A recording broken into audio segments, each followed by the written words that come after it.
ये कौन महिला पूजा के आड़ में है, उसको आगे करो या पीछे, साइड में करो। इसके पीछे वाली, इसके पीछे वाली, इसके पीछे वाली। अरे पीछे वाली को मतलब नहीं समझते हो?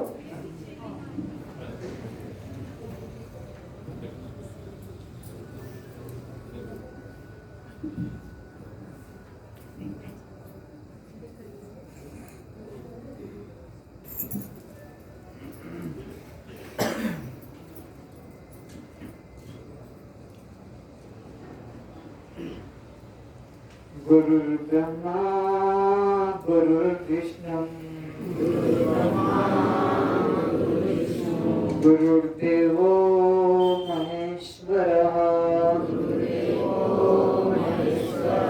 गुरु साक्षात् परम ब्रह्म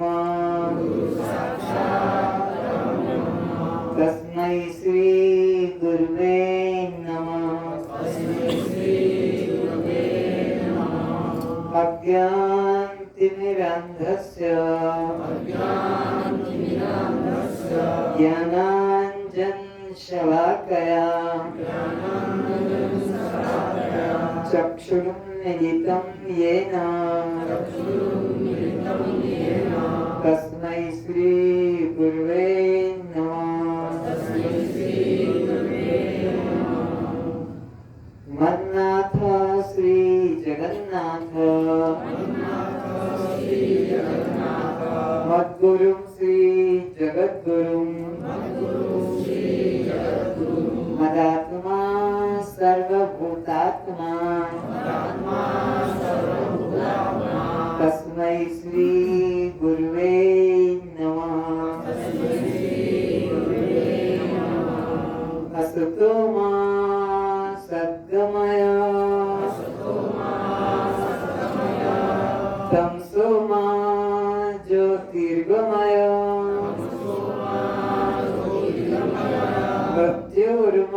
मृत्युर्मामृतं गमय।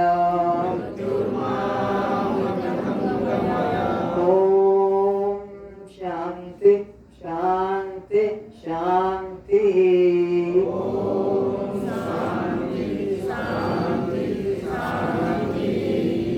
दोनों हाथ जोड़ने में कष्ट होता है तो हाथ ऊपर करना नहीं आता है।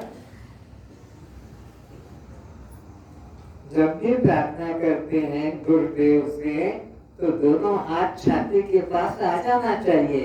घुटने के पास हाथ है और प्रार्थना कर लो, ये बहुत असभ्यता है, मूर्खता है। जब मैं उठती हूँ परमात्मा ही मुझ में उठते हैं। जब मैं चलती हूँ परमात्मा ही मुझ में चलते हैं। जब मैं देखती हूँ परमात्मा ही मुझ में देखते हैं। जब मैं बोलती हूँ परमात्मा ही मुझ में बोलते हैं। जब मैं सुनती हूँ परमात्मा ही मुझ में सुनते हैं। जब मैं काम करती हूँ परमात्मा ही मुझ में करते हैं। जब मैं खाती हूँ परमात्मा ही खाते हैं। जब मैं पीती हूँ परमात्मा ही पीते हैं। जब मैं सोती हूँ परमात्मा ही मुझ में सोते हैं। जब मैं जागती हूँ परमात्मा ही मुझ में जागते हैं। परमात्मा की शक्ति के बिना यह मेरा मुर्दा शरीर कुछ भी नहीं कर सकेगा। इस मुर्दे शरीर से जो कर्म दिखते हैं वे सब परमात्मा के द्वारा हो रहे हैं। कोई भी कर्म बिना परमात्मा की शक्ति के नहीं होता है। कर्स्त्वं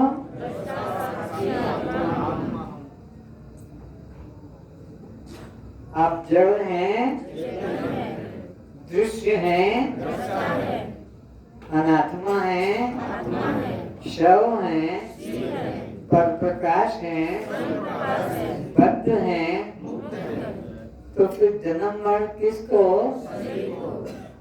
भूख प्यास किसको, सुख दुख किसको, बद्ध मोक्ष किसको, अभी अपने नेत्र खोले, श्रोताओं के रूप में उपस्थित सभी दिव्य पुण्यात्मा के चरणों में मेरा प्रणाम।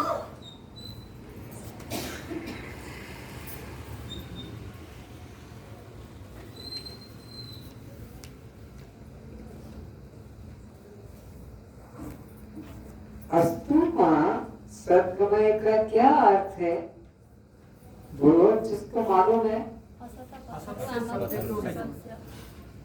परमात्मा के नाम पर जो असत मार्ग चल रहे हैं, मिथ्या मार्ग चल रहे हैं, उनसे हटाकर निकालकर अस्तुमा सत्य के सीधे मार्ग पर, सीधे रास्ते पर लाने की कृपा कर रही प्रार्थना है गुरु।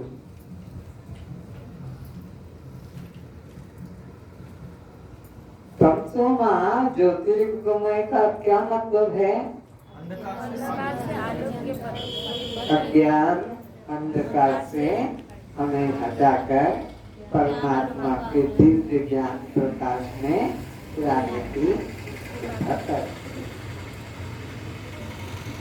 मृत्युर्मा अमृतम गमय का क्या मतलब है?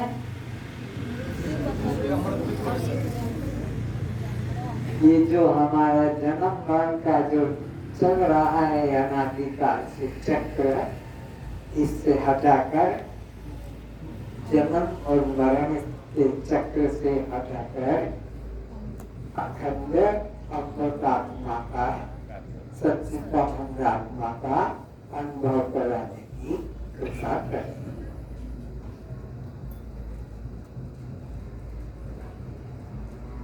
तो जन्म मरण किसका होता है? बोलो। आपका जन्म होता है? बोलो। मृत्यु होती है? जवानी बुढ़ापा होता है? बुरा काला रंग आपका होता है? क्योंकि हम दृष्टा साक्षी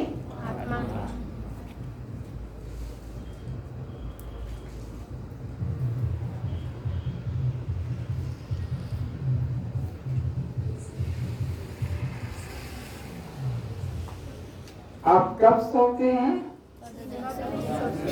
बोलो।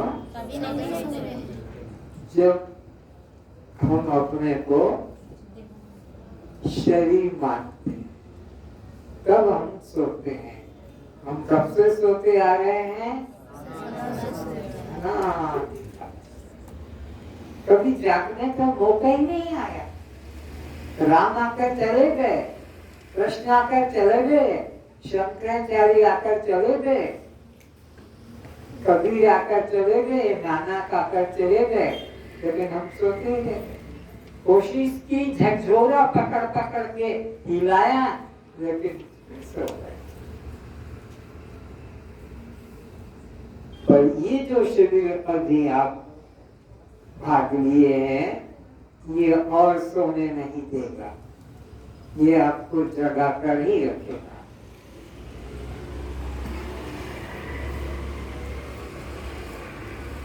तो आप आत्महत्यारे कब कहलाते हैं?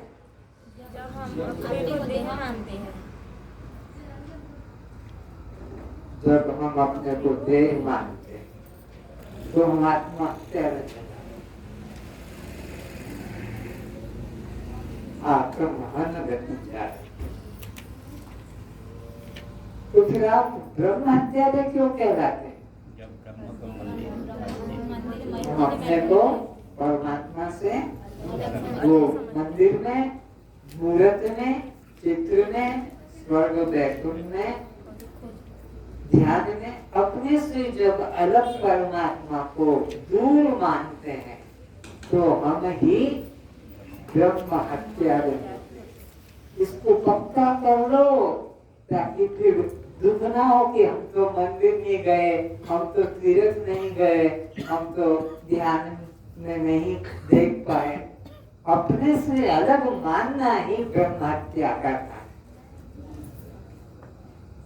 और अपने को देह मानना ही आत्महत्या है। आत्महत्या से कब छूटते हैं? जब हम अपने को दृष्टा साक्षी तो आत्महत्या से छूट जाते हैं। और ब्रह्म हत्या से कब छूट जाते हैं? जब हम अपने को ब्रह्म से अलग, किसी शत्रु को अपने से अलग नहीं मानते। अगर किसी को अपने से अलग शत्रु माना तो तुमने ब्रह्म का ही खंडन कर दिया, क्योंकि शत्रु परमात्मा तो सब में हरि व्यापक सर्वत्र। तो किसी को भी शत्रु माना, दुश्मन माना तो तुमने उसकी हत्या कर दी।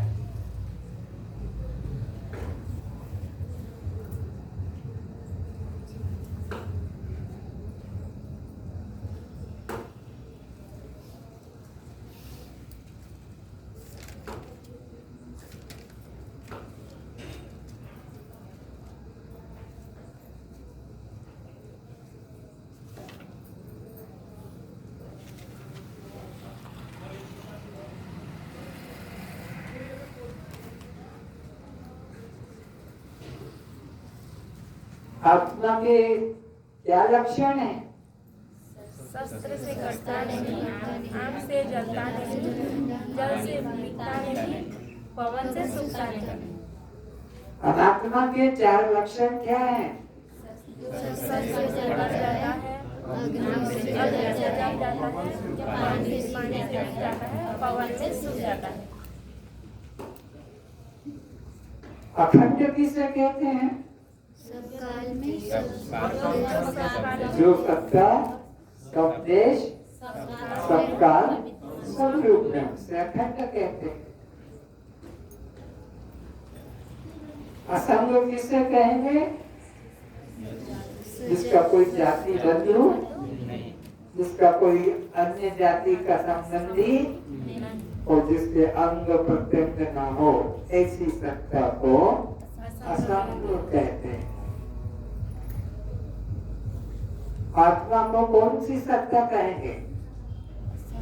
बोलो। अखंड और असंग। इसका कोई और जाति बंधु, इसका कोई मित्र शत्रु, इसका अंग प्रत्यंग। आत्मा निराकार है, तो निराकार होने से हाथ पैर सब कुछ भी नहीं है। आत्मा अकेला है, इसलिए कोई शत्रु भी नहीं है। आत्मा अकेला एक है, इसलिए वह असंग है।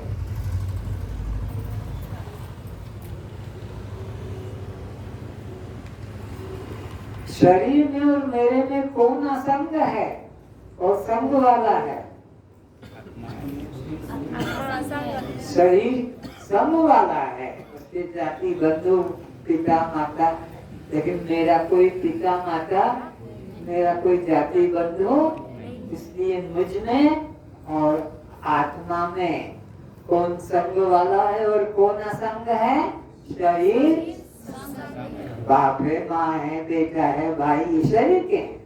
मेरा कोई आत्मा का कोई संबंध ही नहीं है।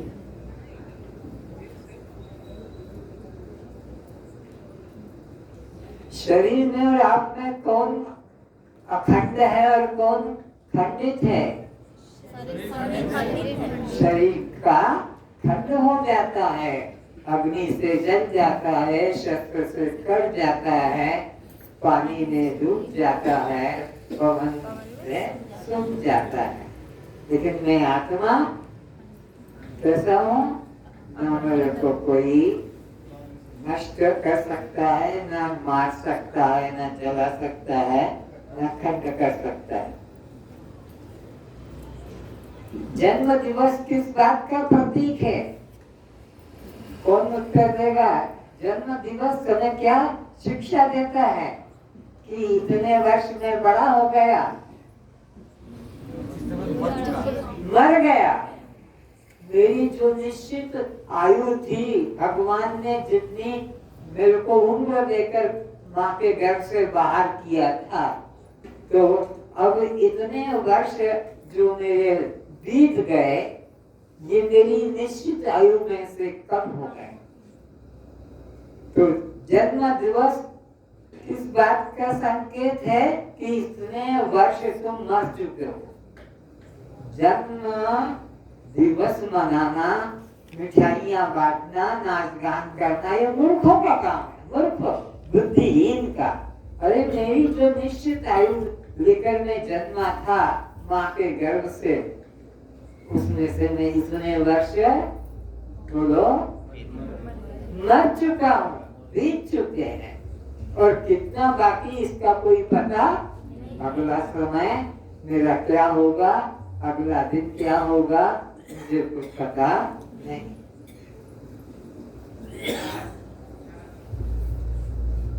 ये जो प्रश्न पूछते हैं, इससे आपको अपने ज्ञान में वृद्धि मालूम पड़ती है या नहीं? पहले जैसे मूर्ख थे ऐसे ही मूर्ख हैं हम। अब हमारा अज्ञान भ्रम हट रहा है, ऐसा आपको मालूम पड़ता है कि नहीं? पड़ता है।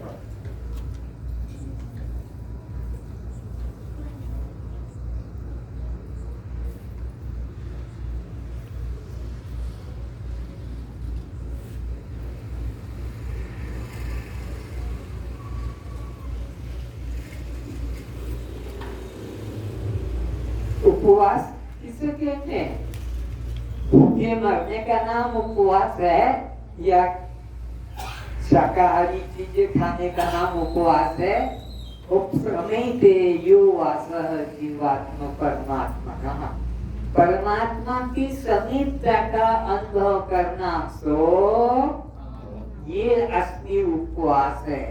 उसे तीर्थ में ढूंढना, ये तो ब्रह्म हत्या हो गई। अपने को देह मानना, यह तो आत्महत्या हो गई। हम जो शास्त्र सामग्री देते हैं वो मृतक के पास पहुंच जाती है? बोलो नहीं। वो कहाँ? पंडित जी के घर में। साड़ी मिलेगी तो पंडित के लिए, धोती मिलेगी, जूता मिलेगा तो पंडित जी के लिए, और मांगते कैसे हैं? पिताजी के लिए, बच्चे के लिए, पत्नी के लिए ये दान करो।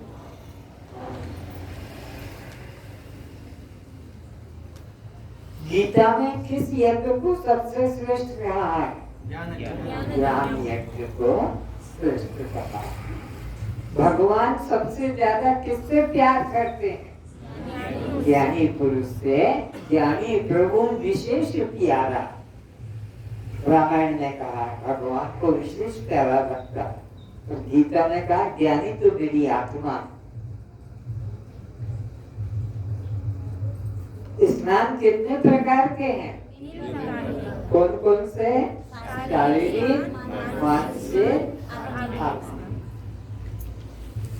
शरीर का स्नान किससे होता है? जल या साबुन से। मानसिक स्नान किससे होगा? जप करने से, ध्यान करने से, सत्संग करने से, ये मानसिक स्नान होगा। आत्मिक स्नान किससे होगा? ज्ञान से होगा।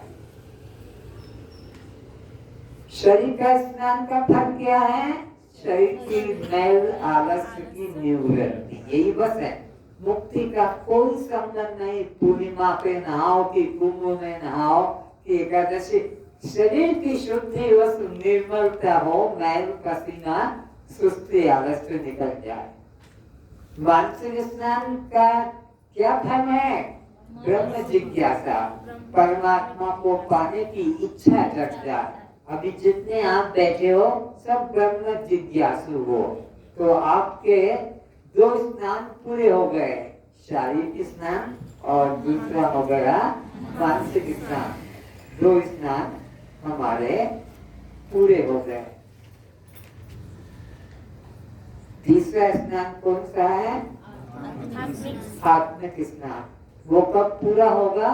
जब तुम अपने को अहम ब्रह्मास्मि अनुभव कर लोगे तो तुम्हारा वो स्नान पूरा होगा।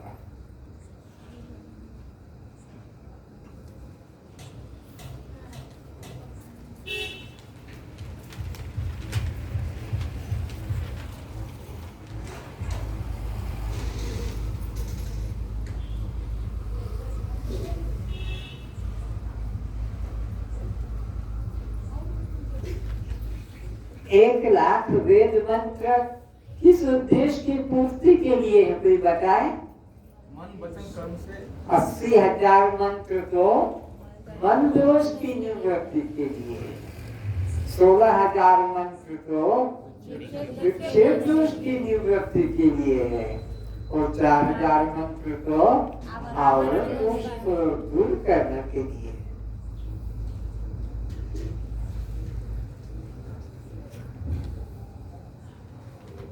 आप जड़ क्यों नहीं है? आप जड़ क्यों नहीं है? उत्तर में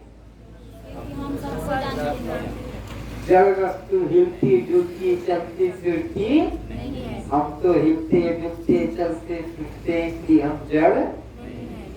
तो जड़ नहीं तो हम क्या हैं? चेतन है। आप शव क्यों नहीं है? हम सजीव है, सक्रिय। शव तो निर्जीव निष्क्रिय प्राण होता है, उसमें तीनों चीजें नहीं है। हम तो सजीव हैं, सप्राण हैं, वो सक्रिय हैं, इसलिए हम शिव हैं।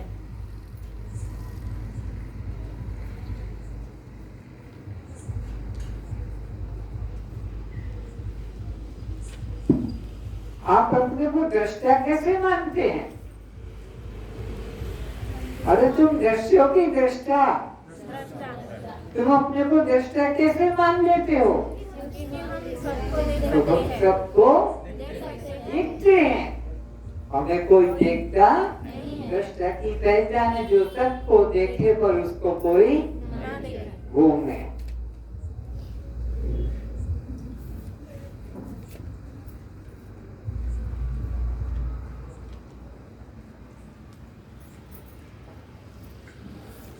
तो मन दोष किसे कहते हैं? मन वचन कर्म से किसी दूसरे प्राणी को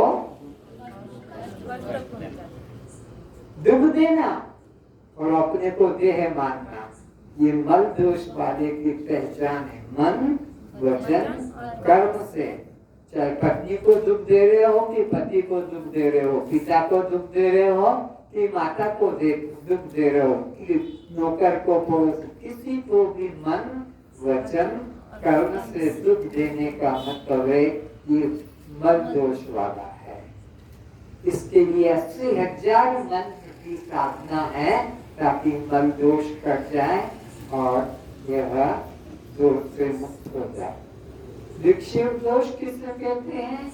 ये मिल जाए वो मिल जाए, यहाँ जाऊं वहां जाऊं, चित्त की चंचलता वाले को विक्षेप दोष वाला कहते हैं। इसके लिए कौन सा साधन है? उपासना। निराकार परमात्मा की उपासना करने से यह विक्षेप दोष कट जाता है।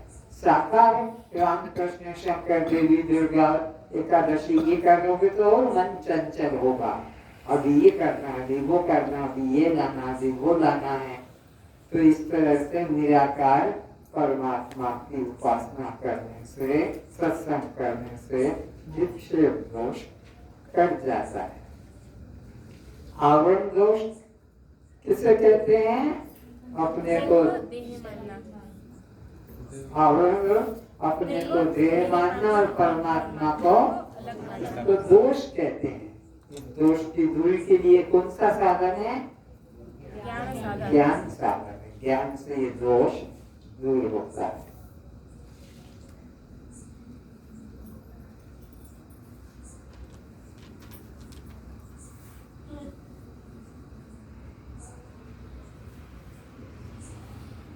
अवतार पहले होते हैं कि जीव पहले होता है? अगर जीव पहले न हो पाप पुण्य वाला, तो अवतार किसके उद्धार के लिए होगा? अवतार तो बाद में होते हैं, पहले जीव होता है, उसके पुण्य और पाप को भगवाने के लिए भगवान अवतार लेते हैं। तो जीव नित्य है। जीव क्या है? और भगवान आते जाते हैं, इसलिए वो नित्य। आत्मा नित्य है, जीव नित्य है। जब तक आत्मा है तब तक जीवात्मा भी है।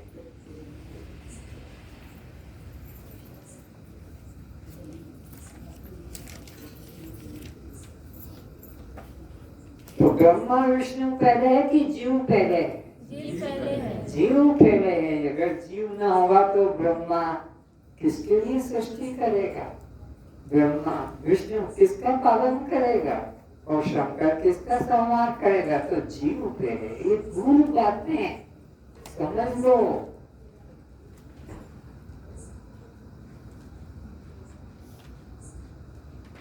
मांसाहारी प्राणी की क्या क्या लक्षण है? फिर बोलो। जन्म के 7 दिन बाद आंखें खुलती है। पानी भी जिह्वा से चाट के पीता है, और अंधकार में वह देख पाता है, और वह आगे पंजे करके देखता है। और क्या क्या लक्षण बताए? याद करो। दांत लंबे नुकीले केनाइन टीथ नाम से पहचाने जाते हैं। नाखून भी उसके चीरने को लंबे होते हैं, क्योंकि उसको तो चाकू नहीं है, वो पशु को मारेगा, चीरेगा। नाखून लंबे होते हैं। उसका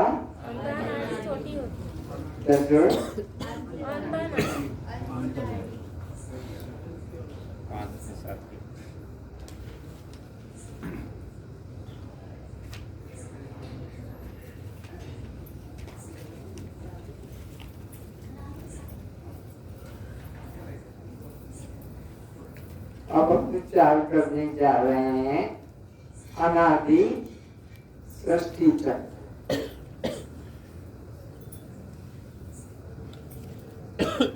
जीव कब से चला आ रहा है?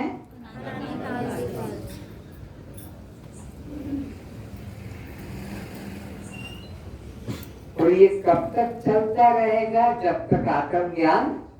जब आत्मज्ञान हो जाएगा तो ये सृष्टि चक्र इसका समाप्त हो जाता है। चक्र किसे कहते हैं, इसे समझें।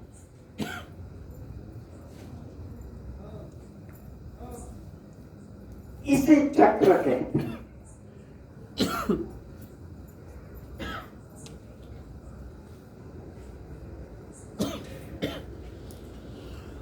इसे चक्र नहीं कह सकते।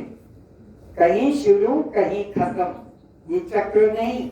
जहां शुरू वहीं खत्म, उसको कहते हैं चक्र। तो ये सृष्टि चक्र हमारा तुम्हारा कब से चला रहा है? अनादिकाल से। 84 में भटकते चले आ रहे हैं।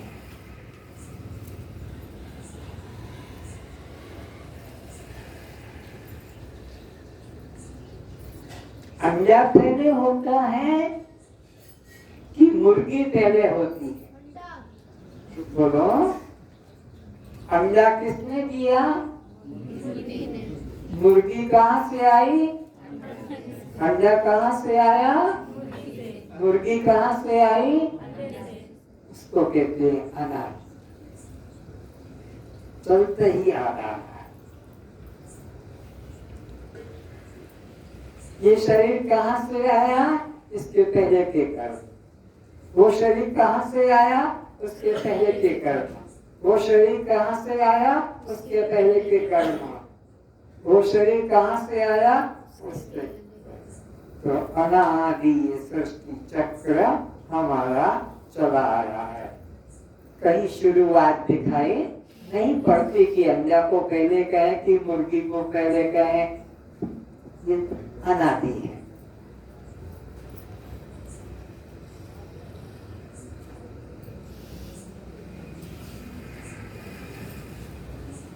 जैसा हमने दूसरों के साथ व्यवहार किया है वो हमारे मंत्र माला पूजा पाठ करने से पूरा नहीं होगा।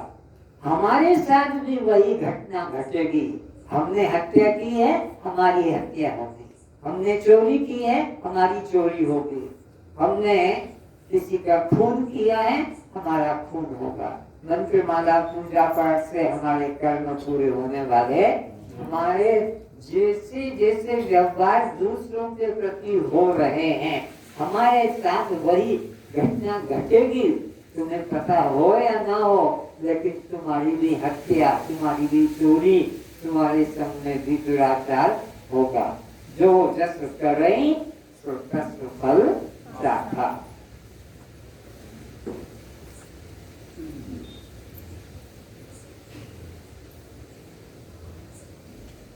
तुमने साइकिल का पेडल पर पांव रखा, अगर दायां पैर ऊपर है तो बायां पैर नीचे होगा। जब बायां पैर ऊपर होगा तो दायां पैर इस तरह से यहाँ है। इसलिए झूला आता है, चक्री झूला, 4 पाल की होती है।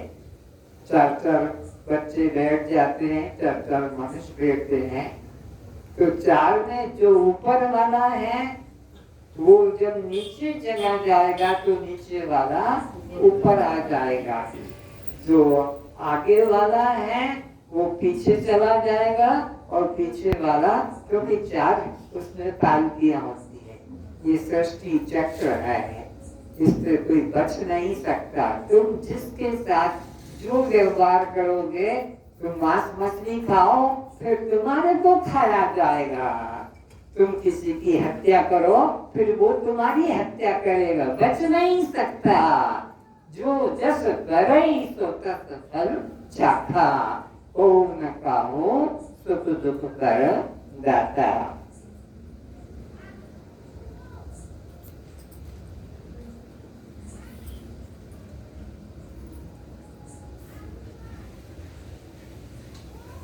देखेंगे इधर, ये सृष्टि चक्र है।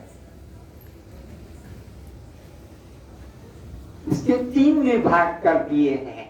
ऊपर वाला विभाग को संचित कहा है, मध्य वाले विभाग को प्रारब्ध कहा है और अंत वाले को क्रियमान कहा। संचित कर्म, प्रारब्ध कर्म और क्रियमान कर्म।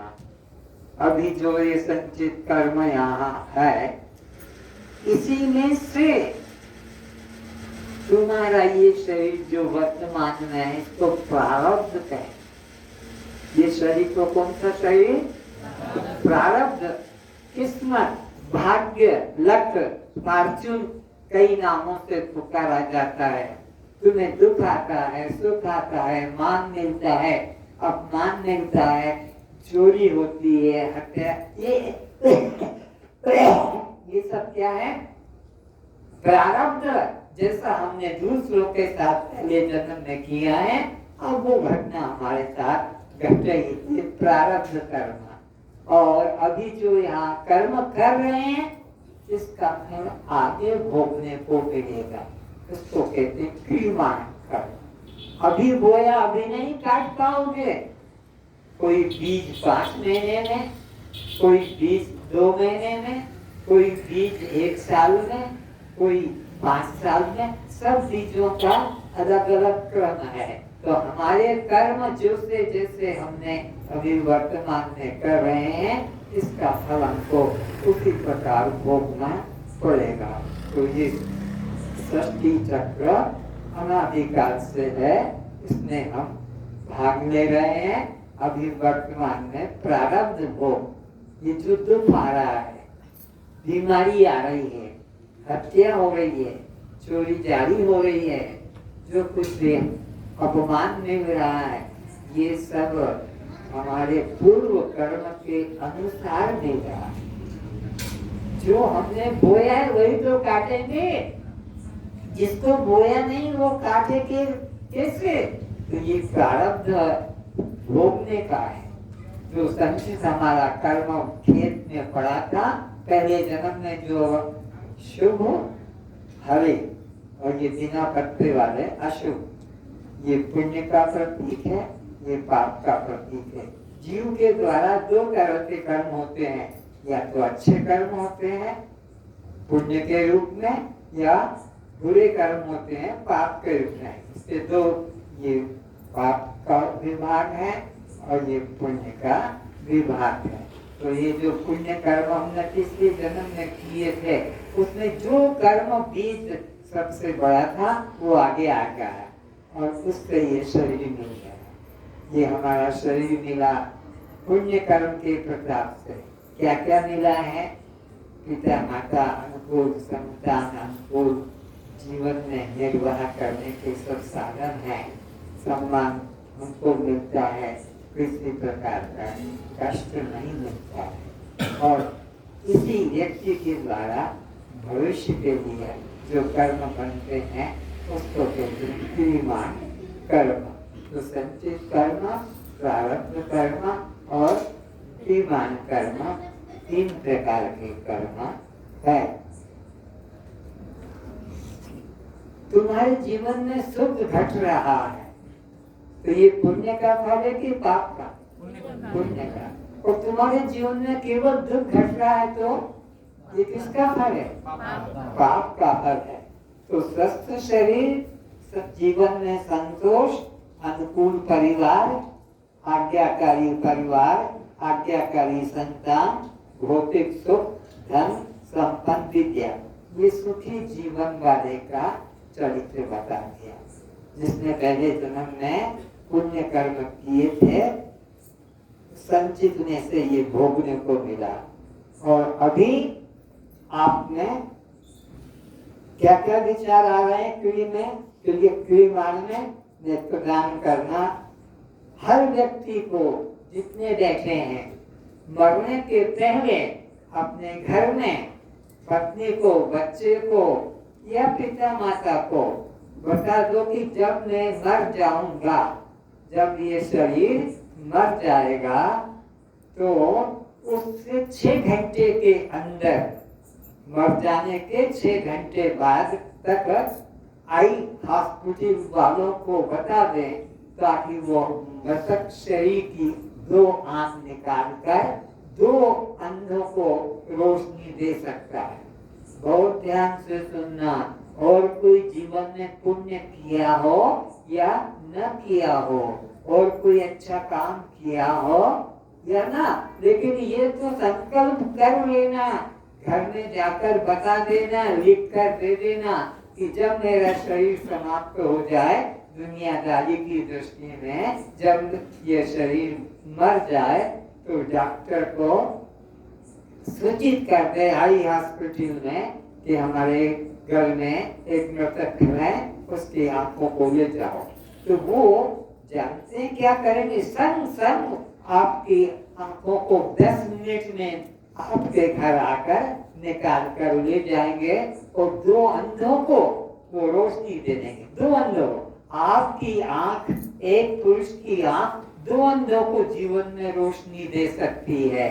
अगर आपकी बुद्धि काम करे तो इस पुण्य से कभी बचना मत, वह 2 अंधे को रोशनी मिलेगी। एक व्यक्ति को 2 आंख नहीं दी जाएगी, एक व्यक्ति को 1 आंख दी जाएगी, एक अंधे को और दूसरे अंधे को दूसरी।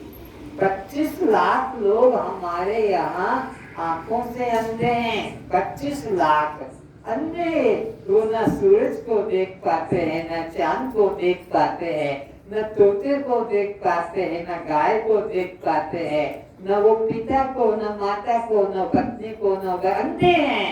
उनकी आंखों में रोशनी नहीं है, तो वे संसार का न आम, न अंगूर, न केला, न संतरा कुछ नहीं देख पाते हैं। तो आपकी आंख अगर उस अंधे को मिल जाएगी तो वो सूरज की चमक को देखेगा, चंद्रमा को भी देखेगा, झाड़ को, पशु को, पक्षी को देखेगा।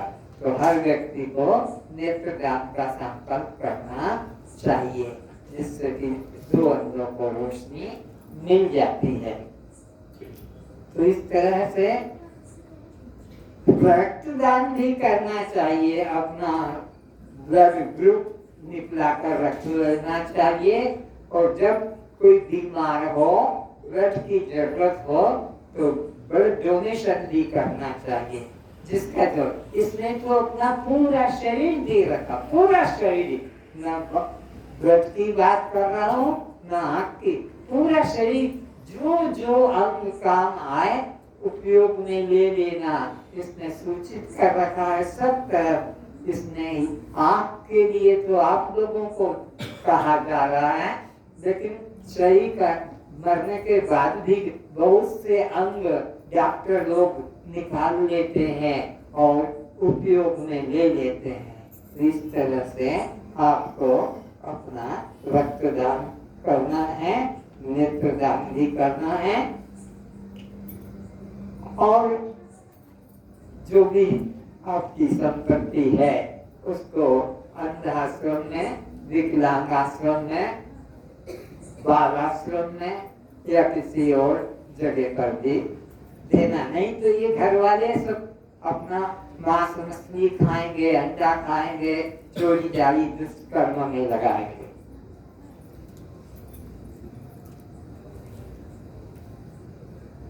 तो शुभ कर्म की बात को फिर से सुनाता हूँ। संचित कर्म से पुण्य बनकर निकला तो प्रारब्ध बना, और उससे आपने यह अच्छा काम किया। दूसरा, नेत्रदान, क्रियमान कर्म, रक्तदान और क्षमा, दया, प्रेम, विकलांग सेवा, खेती, दान, सत्संग, माला, पूजा, पाठ, वृक्षारोपण आदि किया। ये तुम्हारे शुभ कर्म का इतिहास बना दिया। संचित शुभ कर्म से प्रारब्ध संचित अच्छा बना, और प्रारब्ध संचित वाले का फिर क्रियमान कर्म भी अच्छा हुआ। अब दूसरी तरफ की बात करते हैं। वो जो प्रारब्ध जो हमारा पापरूप प्रारब्ध था, उसके द्वारा जो वृक्ष बने, वो वृक्ष कैसे हैं? इनमें न पेड़, इनमें न पत्ते हैं, न पुष्प है, न फल है। ये पत्र, पुष्प, फल से भरे हुए ये पुण्य वाले का इस तरह का संचित है, बैंक बैलेंस है, और अशुभ वाले का इस तरह से जीवन होता है। उसके द्वारा पुण्य वाले का शुभ कर्म अच्छे अच्छे कर्म में होता है, और यह चोरी, शराबी, जुआरी, वेश्यागामी इत्यादि नीच कर्म में, अविश्वास, अंधविश्वासी, असंतोष, इसमें जीवन व्यतीत करता है। और अब इसके द्वारा जो फल होगा क्रियमान का, वो क्या करेगा? अशुभ कर्म करने वाले का काम क्या है? दूसरों को मारना, मांस मछली खाना, अंडा खाना, शराब पीना, गांजा भांग खाना, चोरी करना, हत्या करना, शत्रुता करना, मिलावट करना, घूस लेना, दहेज लेना, स्त्री हरण करना, व्यभिचार, गर्भपात इत्यादि। इस तरह की इसका जीवन, ये प्रारब्ध पुण्य का और ये पाप का बनता है। तो अपने को हमेशा शुभ कर्म करने का विचार करना चाहिए।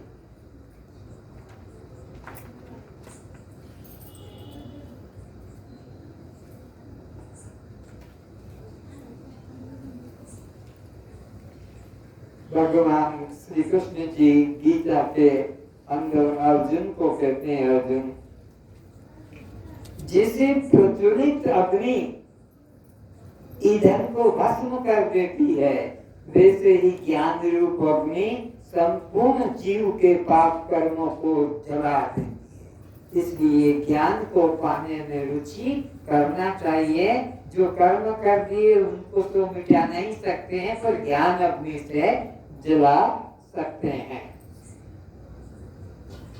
जैसे प्रज्वलित अग्नि ईंधन को भस्मसात कर देता है, वैसे ही ज्ञान रूप अग्नि संपूर्ण कर्मों को भस्मसात कर देता है। तू अन्य सब पापियों से भी अधिक पाप करने वाला क्यों न हो, तो भी तू ज्ञान रूप नौका के द्वारा निस्संदेह भवसागर से पार हो जाएगा। कितनी हिम्मत दिला रहे हैं भगवान। कितने भी पाप क्यों न किए हो, तू कितना भी बड़ा पापी क्यों न हो, लेकिन अगर तू ज्ञान को प्राप्त कर लेता है तो मैं तुझे सब पापों से ज्ञान रूपी नौका के द्वारा पार कर दूंगा। ज्ञान रूपी नौका में बैठ जाएगा तो पापों के सागर से तू पार हो जाएगा। इसी तरह भगवान गीता के 18 अध्याय के 78 श्लोक में फिर एक हिम्मत कहते हैं। क्या कहते हैं?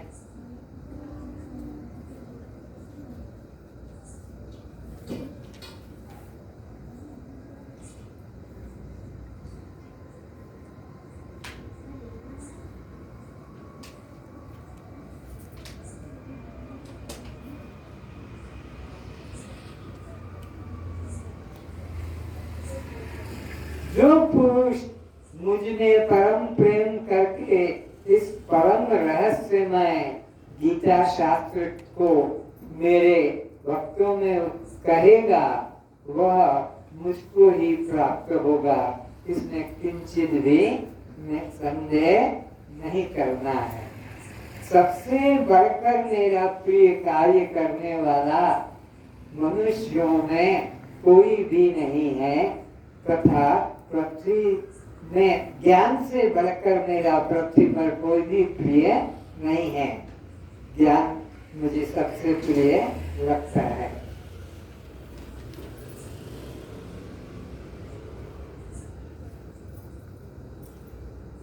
संपूर्ण धर्मों की अर्थात संपूर्ण कर्तव्य कर्मों की मुझ में त्याग करके तू केवल एकमात्र मुझ अधिष्ठान परमात्मा की शरण में आ जा, तो मैं तेरे सब पापों को माफ कर दूंगा। मैं तुझे संपूर्ण पापों से मुक्ति दिला दूंगा। जो तू मेरी शरण में आ जाएगा, यानी आत्मा की शरण में जो भी, यहाँ कृष्ण का मतलब मुरली वाला कि राम का मतलब धनुष वाला मत समझना। यहाँ आत्मा को ही राम कहा है और आत्मा को ही कृष्ण कहा है। तो इस तरह से भगवान हिम्मत दिला रहे हैं कि तू कोई भी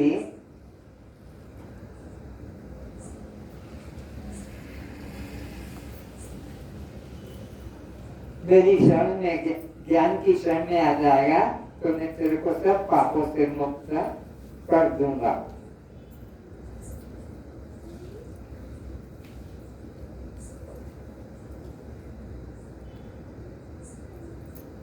जो पुरुष मुझको परम प्रेम करता है सबसे ज्यादा, इस परम रहस्यमय गीता को मेरे भक्तों में कहेगा। तुम जिसमें आए हो अपने घर वालों को, भक्तों को कहोगे तो भगवान तुमको सबसे ज्यादा प्यार करेंगे। उससे बढ़कर मेरा प्यारा दुनिया में कोई नहीं होगा जो मेरी चर्चा, आत्मा की चर्चा अपने मित्रों को, परिवार वालों को कहेगा। उससे बढ़कर मेरा कोई प्रिय दुनिया में नहीं है, तथा पृथ्वी भर में उससे बढ़कर मेरा प्रिय दूसरा कोई भविष्य में भी नहीं हो सकेगा।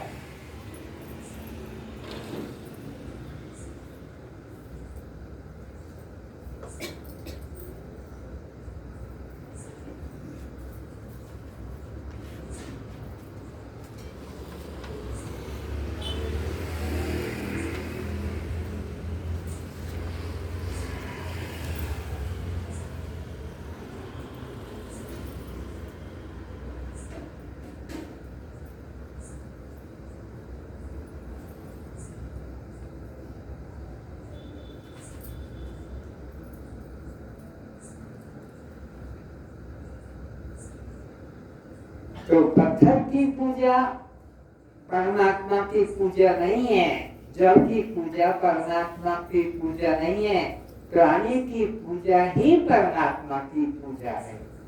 प्राणी की पूजा, प्राणी की रक्षा करना, उसके अनुकूल उसको आहार देना, तो प्राणी की पूजा ही परमात्मा की पूजा है। इन चित्र मूर्ति आकारों की जल मूर्तियों की पूजा ये परमात्मा की पूजा नहीं है, ये मूर्खों की पूजा है।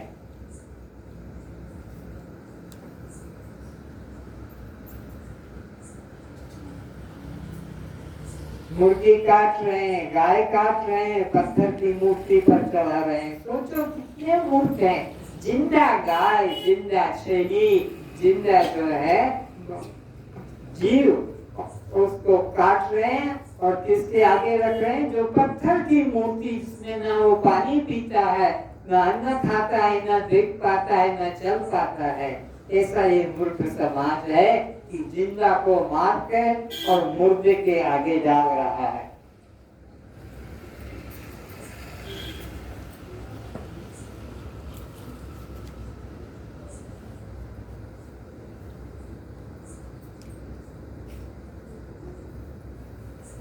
अब देखने में आता है एक पापी आदमी बहुत सुखी है और एक धर्मी आदमी, तुम जो बैठे हो, हमको इतना भगवान क्यों कष्ट देता है? पापी तो बड़े सुख से जी रहा है। कभी नहीं, कभी नहीं। पापी को पाप का कर्म भोगना है और धर्मी को धर्म का कर्म भोगना है। आप लोग हम तो सब धर्म करते हैं, हमें तो दुख मिलता है, और वो आदमी हमारा पड़ोसी चोरी डाका हत्या करता है, बहुत कार बंगला है, नौकर चाकर है, उसको तो सुख मिलता है। ऐसा कभी भगवान के यहाँ अन्याय नहीं है। अब पापी सुखी क्यों है और धर्मी दुखी क्यों है, इसको थोड़ा समझें। गीता में तो कहा है, जो जस करई सो तस फल। धर्मी को धर्म का सुख मिलता है, पापी को पाप का दुख मिलता है। भगवान पक्षपात कुछ भी करते नहीं। आओ इसे समझें। चक्की पे गए आप गेहूं लेकर, और आपने चक्की के उस कंटेनर में गेहूं डाल दिया और वो पिस के बाहर निकला, तो आपने देखा कि आटा मोटा है तो नहीं है, महीन बारीक है कि नहीं, ऐसा उठा के देखा। जैसे तुमने गेहूं को डाला कंटेनर में, चक्की के ऊपर गए और डाला, पिसके जैसे बाहर आया, तुमने देखा तो बेसन हाथ में आ गया। ये क्या मामला? चक्की में कोई प्रकार का छल कपट नहीं, चक्की की गड़बड़ भी नहीं। हमने डाला गेहूं, तो सबसे पहले जो निकल कर पिस कर आया, बेसन हाथ में आया। और दूसरी बार जब हमने चने की दाल डाली, चना पिसने को डाला, चने की दाल, और देखने लगे कि बेसन महीन है कि मोटा, और बेसन उठाया तो देखा कि आटा हाथ में आता है। अरे ये कैसा जादू? चना डालो तो आटा पहले हाथ में आता है, और गेहूं डालो तो बेसन पहले आता है। क्यों ऐसा हुआ? हमने जो गेहूं डाला उसका तो आटा ही बनेगा, लेकिन पहले से किसी ने उसमें चना डाल रखा था, तो आखिरी गाला हमेशा चक्की में रहता है। तुम जो भी पिसाते हो पूरा पूरा झाड़ पोंछ के निकलता नहीं है, कुछ एक हिस्सा उसमें रह जाता है। तो हमारे पहले किसी ने चना डाला था, उसका आखिरी गाला बेसन पड़ा था, तो अब हमने गेहूं डाला तो वो पहले जो पड़ा था वो आगे निकल कर आएगा। और आप कहोगे मैंने तो गेहूं डाला, ये बेसन कैसे निकला? तो ये बेसन पहले के किसी व्यक्ति का पड़ा था, और जब मैंने चना डाला तो हाथ में आटा आया। पहले क्यों? कि हमारे पहले किसी ने उसमें वह डाल के रखा था गेहूं, तो वो पहले निकला। तो जो पहले का कर्म होता है बस वो समझो आज दुख क्यों आ रहा है, पहले के कर्म भोगने के लिए मिल रहा है। पहले गेहूं डाला था वो तुम्हारे को बेसन क्यों दिखा, क्योंकि पहले से चना पड़ा था, और चना डाला तो आटा पहले क्यों दिखा, पहले से गेहूं पड़ा था। तो पुण्य तो अभी कर रहे हो, और ये जो दुख भोग रहे हो ये पहले का संचित कर्म है। पहले के पाप कर्म जो थे वो तुमको वर्तमान में भोगने को मिल रहे हैं। भगवान किसी को पापी बनाता नहीं कि भगवान किसी को धर्मी बनाता नहीं। जो जस करे तो तस फल चाहा, अपने अपने कर्मों का फल भोग रहे हैं। तो ये कभी भगवान पे दोषारोपण मत करना कि हे भगवान तुम मुझे कितना दुख देगा, क्या मैं ही सब पाप किए। अगर पाप नहीं किए होते तो भगवान तुम्हारे खाते में दुख कहाँ से लाता। तो भगवान किसी को न पापी बनाता है न पुण्यात्मा। तुम्हारे शुभ कर्म दान दया के कर्म तुम्हारे को पुण्यात्मा बनाते हैं, सुख मिलता है। चोरी जारी हत्या तुम्हें पापी बनाते हैं और तुम दुख भोगते हो।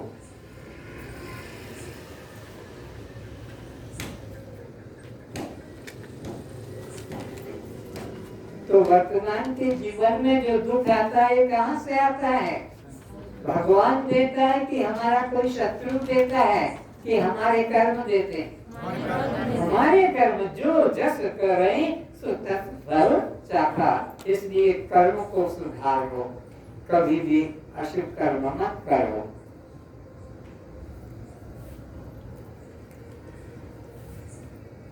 उपासना भी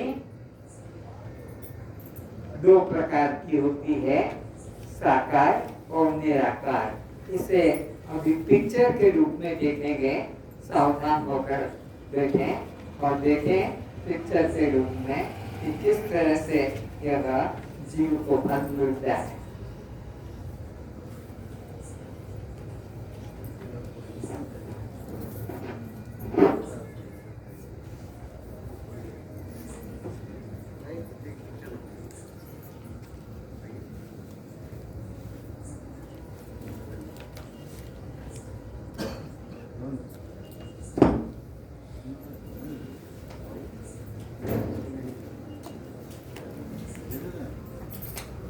प्रार्थना करें। सर्वे भवन्तु सुखिनः, सर्वे सन्तु निरामयाः, सर्वे भद्राणि पश्यन्तु, मा कश्चित् दुःखभाग् भवेत्। सभी सुखी रहें, सभी आनंदित रहें, कभी हत्या न करें, कभी मांस मछली न खाएं, शराब सिगरेट न पीवें, गंजा न खाएं, जोतुक कभी न लें, गर्भपात कभी न करें, हत्या से प्राप्त वस्तु का अपने जीवन में उपयोग न करें। हे परमात्मा, आप हम सभी को, हे गुरुदेव, आप हम सभी को ऐसी सद्बुद्धि प्रदान करें, हम सभी का कल्याण हो। ओम शांति शांति शांति।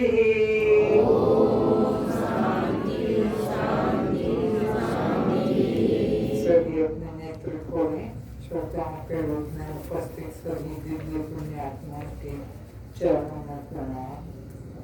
मेरे द्वारा कुछ गलती हो गई हो, भूल हो गई हो तो क्षमा करें। बुद्धि की कमजोरी है, उम्र का मतलब है।